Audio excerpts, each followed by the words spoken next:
Obrigada, Maurício. Boa noite. Plateia linda. Sério mesmo, quando eu entrei no plenário e vi a casa cheia, eu falei, nossa, que legal, meu. Que bom que vocês conseguiram estar aqui. Muita gente queria muito ter vindo, não conseguiu por 1002 razões. A gente está transmitindo, está registrando o evento, mas que bom que vocês estão aqui, sinceramente. A gente já fez alguns eventos incríveis nesse plenário, com 2 fileiras ocupadas no máximo. Discussões excelentes sobre política urbana, sobre política relacionada ao crack, e dá dó de ver, às vezes, uma mesa maravilhosa e pouca gente podendo desfrutar disso. Muito bem, o que eu vou fazer é praticamente uma parte em relação à apresentação do Cláudio. A gente já tem um vereador de rara sinceridade, né, que expõe as coisas muito claramente, como é a regra e como de fato elas acontecem. Então nós todos precisamos saber e vamos aprender sempre, ao longo do mandato, a regra do jogo, que tem algumas complexidades, que tem algumas sutilezas quanto à legislação, quanto ao regimento interno da casa. Então quem domina bem o regimento está sempre pronto para puxar lá um artigo, um parágrafo, dizer isso não pode ser assim, você não tem o direito à palavra. Então, mesmo que a gente agora leia o regimento inteiro, e a lei orgânica inteira, e a Constituição inteira, vai aprendendo mesmo com o tempo e com a prática. Eu vou me deter em um dos pontos aqui citados pelo Cláudio, a Comissão de Constituição e Justiça. Se nós conseguíssemos, todos aqui, ou os munícipes de um modo geral, acompanhar toda semana a atividade da Comissão de Constituição e Justiça, a gente teria uma ideia muito boa sobre o que se passa nessa casa. Por quê? Todos os projetos de lei que são protocolados pelos vereadores, pelo executivo, até mesmo pelos cidadãos, embora pouquíssimos saibam que podem fazer isso, podem apresentar uma proposta legislativa. Um dia a gente pode falar só sobre isso, sobre a Comissão de Constituição, Justiça e Legislação Participativa. O fato é, qualquer um que faça um projeto de lei, qualquer vereador, ou cidadão, ou executivo, ou até o Tribunal de Contas, é raro, mas às vezes acontece, passa pela Comissão de Constituição e Justiça. Então, às vezes, depois, esses projetos se perdem por aí, vão ao arquivo, nunca mais tramitam, nunca vão a votos, mas eles entram pela CCJ. Então, acompanhar a pauta semanal da CCJ dá uma ideia fantástica do que o executivo, do que os vereadores estão propondo. Então a CCJ tem assim dezenas de projetos sendo apreciados toda semana. Qual seria a função da CCJ? Avaliar justamente a constitucionalidade ou a legalidade de um projeto de lei. É engraçado pensar que um projeto de lei pode ser ilegal, mas ele pode, quando ele vai de encontro à lei orgânica do município. Ele é ilegal porque ele fere a lei orgânica, que é maior, vamos dizer, do que as nossas leis comuns, as nossas leis ordinárias. Então, um projeto de lei pode ser ilegal. E um projeto de lei pode definitivamente ser inconstitucional. E é bem fácil pensar em exemplos. Se um vereador propuser assim, não, aqui em São Paulo vai vigorar a pena de morte. Não vai, não senhor, porque no Brasil não pode, né? Então, é assim que deveria ser a CCJ, avaliar a constitucionalidade e a legalidade. É isso que acontece? Como disse aqui o Cláudio Fonseca, às vezes até é possível arguir, é função, né, inclusive dos advogados, dos parlamentares, argumentar e dizer, não, eu acho que é constitucional sim, por isso, isso e isso. E o outro vai dizer, não senhor, se a gente pegar um outro artigo, a gente vai descobrir que é inconstitucional. Então, mesmo discutindo de verdade a constitucionalidade ou a legalidade de um projeto, tem uma discussão, tem um pau, né, de visões, de interpretações diferentes. Mas, muitas vezes, não é isso que é discutido na Comissão de Constituição e Justiça. Às vezes, por engano mesmo, os vereadores membros, são 9 membros na CCJ, os vereadores membros da comissão se pegam discutindo o mérito do projeto. Não, eu sou favorável, eu sou contrário, o projeto é execuível, quer dizer, dá para realmente colocar em prática? Não, esse projeto é inexequível, isso nunca vai dar certo. Isso é uma discussão de mérito. Então não cabe, eu já, como membro da CCJ, eu votei favorável a um projeto, porque eu acho o projeto horrível, mas ele é constitucional e legal. Então não é aqui na CCJ que a gente vai discutir o resto. Depois ele vai para a Comissão de Administração Pública, para a Comissão de Educação, Cultura e Esporte, para a Comissão de Saúde, de Trabalho, de Transporte, de Orçamento e Finanças. Então, depois, nas outras comissões, é que o mérito do projeto é discutido propriamente. Agora, 2 pontos sobre isso ainda. Os vereadores sabem de tudo, sobre todos os temas? Impossível, impossível. Na verdade, o problema do novo ministro da Pesca não é que não sabe botar a minhoca no anzol. Isso é o de menos. É porque ele não está lá por causa da sua capacidade de gestão, de visão, de nada disso. Está lá porque o PRB precisava de um lugar no governo, enfim. O vereador não sabe e não tem a obrigação, seria ridículo, de saber de todas as coisas, de saber da constitucionalidade, da lei orgânica, de trás para frente. Então o vereador precisa de uma boa assessoria. Uma vez eleitos, vocês vão querer, é claro, se cercar de pessoas que estão na vida aí com vocês, trabalhando juntos, que ajudaram na eleição, que participaram da campanha, que são contatos importantes do vereador com a comunidade, com o segmento profissional, com a categoria que o vereador representa. Mas o vereador tem de ter assessores que dominem esses outros assuntos que ele mesmo não conhece. Então os vereadores vão discutir muitas vezes assuntos relacionados à política urbana. Então não é que precisa ter um urbanista, mas precisa ter alguém que se dedique especialmente a esse tema. Uma assessoria jurídica que seja capaz de fazer interpretação de leis e redação de textos legais também, né?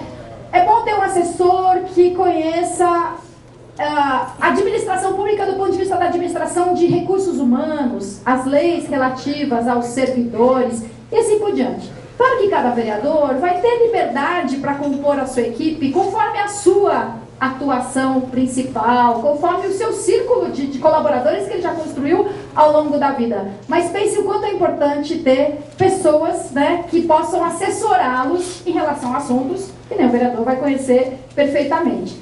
A liderança da bancada também tem esse papel. E quanto maior for a bancada do PPS, maior é a assessoria da liderança da bancada. Então, também a liderança pode ter assessores técnicos, especializados, que ajudem os nossos vereadores todos, de modo geral. Então, vem um projeto do Executivo para casa. Não é só aquele nosso vereador da CCJ que vai analisar sozinho um projeto desse tamanho da lei, da operação urbana, né? A assessoria da bancada, da liderança do PPS na Câmara vai ajudar os vereadores, né, a navegar por esse projeto todo e formarem a sua opinião a respeito. Então os vereadores precisam ter uma boa assessoria, a liderança do PPS na Câmara precisa ter uma boa assessoria e, eventualmente, é possível contratar uma consultoria externa para ajudar sobre algum tema que a gente aqui simplesmente não seja capaz de avaliar sozinho, né? Então isso foi uma mudança de legislação, permitiu que os gabinetes de vereador pudessem também contratar eventualmente uma assessoria para discutir um tema, uma consultoria, desculpem, para discutir um tema específico. Então, para encerrar, a CCJ como funciona? Todos os projetos chegam lá na CCJ. O presidente da comissão é quem tem a função de distribuir os projetos para os vereadores. Então, esse aqui eu vou dar para você, esse aqui para você, esse aqui outro para você, esse aqui outro para você. A distribuição já não é muito ao acaso. Quando você distribui, já faz ali uma seleção de quem vai analisar qual projeto. Aí o vereador pega o projeto e ele é quem vai fazer a análise toda. É bom que leia, é bom que faça. Mas a assessoria vai ajudar nisso e vai redigir um parecer. Então, o vereador recebeu o projeto para relatar o projeto. A gente vive vendo assim, o relator do projeto tal. Então, assim, é função dele apresentar um parecer sobre aquele projeto na Comissão de Constituição e Justiça. Na hora que a comissão se reúne, agora acho que é quarta-feira, 13h, e qualquer um pode vir assistir uma reunião da Comissão de Constituição e Justiça. Não tem direito à palavra, mas tem o direito a assistir e acompanhar. Então, o presidente, na condução da sessão, pega a pauta e fala assim, bom, o projeto número 1 é o PL 214, do vereador Cláudio Fonseca, o relator é o vereador Carlos Fernandes. O parecer dele é favorável, pela legalidade e pela constitucionalidade. Como os senhores vereadores votam o parecer do Carlos Fernandes? Então, o Carlos disse que o projeto legal e constitucional. Os outros vereadores vão dizer se concordam ou discordam do parecer. Então, se ele deu um parecer pela legalidade e a maioria concorda, beleza, o projeto segue adiante. Se ele deu um parecer pela legalidade e a maioria discorda, derruba o parecer dele. E o projeto, vamos dizer, é derrotado, né, na CCJ. Mesma coisa ao contrário. O Carlos olhou o projeto e falou assim, não, isso aqui, pelo amor de Deus, isso aqui é inconstitucional. E a maioria dos vereadores da comissão falou, não senhor, nós achamos que é constitucional, o projeto segue adiante. Então, é tudo muito cheio de possibilidades, né? O caminho de um projeto na Câmara, como tem que ser, na verdade, né? É complexo, então é analisado de muitas maneiras. Último comentário sobre a CCJ, a gente ainda vai falar muito disso, e realmente, se vocês puderem assistir uma reunião da CCJ, é ótimo. O Carlos fez um parecer sobre um projeto desse tamanho.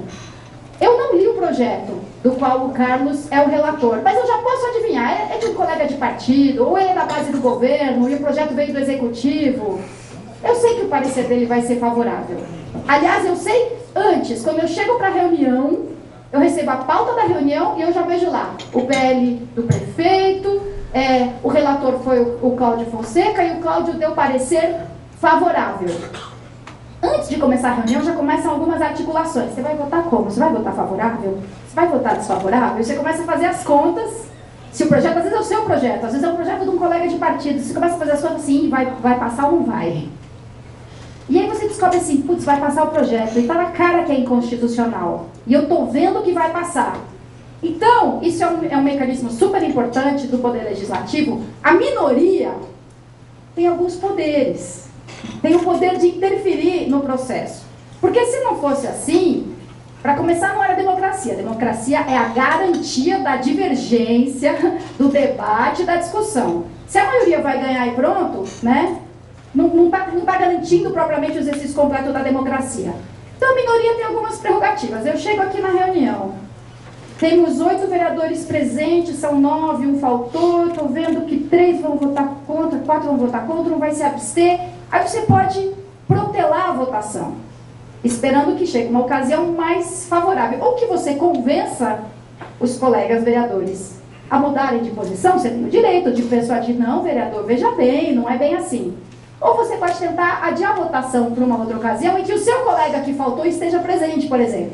Porque você sabe que é mais um voto que ele vai dar para o seu lado. Então você pode solicitar mais informações do executivo. Olha, eu não tenho certeza se, não tanto na CCJ, mas também na CCJ. Não vamos perguntar para a Procuradoria do município, porque eu fiquei na dúvida se isso é legal ou ilegal. Vamos pedir um parecer da Procuradoria. Aí os outros vereadores têm que aprovar, se eles não aprovam. Não, vamos consultar a Secretaria de Habitação, se isso não afronta tal e tal coisa. Então você pode solicitar isso. Ou durante a própria reunião, tem um recurso que às vezes faz muita diferença, que é solicitar a leitura do projeto, ou a leitura da justificativa do projeto, ou a própria leitura do parecer. Porque isso, às vezes, muda o rumo da votação. Como muitas e muitas vezes a votação de um projeto na comissão, no plenário, se dá por acordo de cavalheiros, ou não tão cavalheiros, um parecer muitas vezes é feito de um jeito assim, é quase copy-paste, sabe? Vale o mesmo parecer? Não, está de acordo com a legalidade, com a constitucionalidade e pode prosperar. Então, às vezes, se você, na reunião, solicita a leitura do parecer, já chama atenção. Se você solicita a leitura do projeto, às vezes, surgem coisas do próprio projeto que chamam a atenção da plateia, a plateia reage. Isso acaba, muitas vezes, causando uma mudança na postura dos vereadores, membros da comissão. Então, isso é coisa que vai se adquirindo com o tempo e com a coragem. Porque você vai criar caso. Um projeto que seria aprovado. Você lê o projeto e achou ele péssimo. Aí você solicita para o secretário da comissão, solicita a leitura do projeto. Pois não. Aí ele lê o projeto. Eu vou falar de um caso concreto. Eu era da Comissão de Administração Pública. O projeto falava sobre coleta seletiva, sobre isso e aquilo. E lá no artigo 3º dizia: e a coleta domiciliar de lixo deverá ser feita obrigatoriamente entre 18 e 19 horas. Na cidade toda. Que espécie de lei é essa? Né? Então, quando eu solicitei, parecia que o projeto era bom, alimenta, disciplina, coleta, não sei o que, a coleta seletiva reciclagem. Eu falei, você pode ler o projeto, por favor? Quando foi lido o projeto na íntegra, os próprios, não precisava nem a plateia reagir, os próprios vereadores ficaram sem graça. E eu falei, então, eu quero dizer que eu vou votar contrário ao projeto, porque eu acho um absurdo que a lei obrigue a coleta a ser feita entre 6 e 7 horas na cidade toda. É hora de pico, não dá tempo, é tudo errado, tudo errado. Aí os vereadores foram obrigados, seriam todos favoráveis, assim, não, eu prefiro me abster, não formei minha ideia completa sobre o projeto, aí outro também se absteve, outro também se absteve, e o projeto ficou pendente para uma outra ocasião.